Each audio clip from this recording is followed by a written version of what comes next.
I think we were at 30, 40 properties, and I was still using Excel and filling out all the columns. And, the spreadsheet was that long, but it worked for me.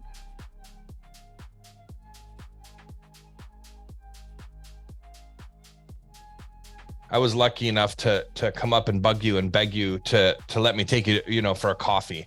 And we were having that coffee and you gave me the same advice, right? Like systems are paramount for you. And it doesn't matter if you're just starting out or if you have 126 properties or 124 properties, right?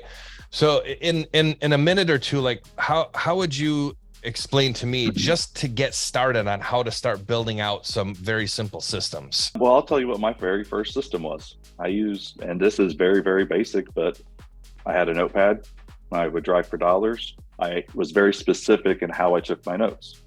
So it wasn't just scratch the address down, it was address and then what made me actually write down this address and keeping that in the same format. So it was easy to go back. If I needed to go back and look something, or if it was a few days before I input it into the system, I knew what was going to happen.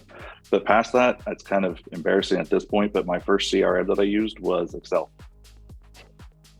I think we were at 30, 40 properties, and I was still using Excel and filling out all the columns. And the spreadsheet was that long, but it worked for me.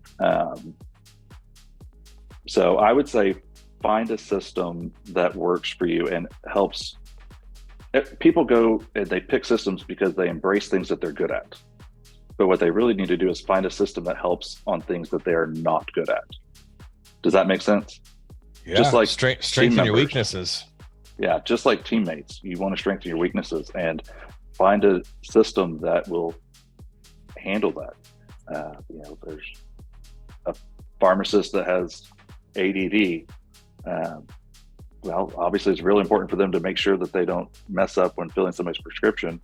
And I know some, and they have an exact way that they do it every time. The bottles are turned a certain way, and that they're always consistent with that. I think we encounter, and I don't know who talks about it, but I hear somebody in one of our meetings talk about it. We get hit with so many decisions that we have to make every second. And then there's all these subconscious things happening too. So like today, perfect example, John, I had to go to Target to get new AirPods because my main AirPods, the case and the one that wasn't in my ear is at my office, right? Because I had to go to my office this morning before we shot the podcast. And I'm like, well, I guess I get a backup pair. But what did I do? I put them in that little weird pocket, right? That Levi's made for change or whatever you're supposed to put in there. And it's become my AirPod pocket, right? In the last 10 years or 7 years.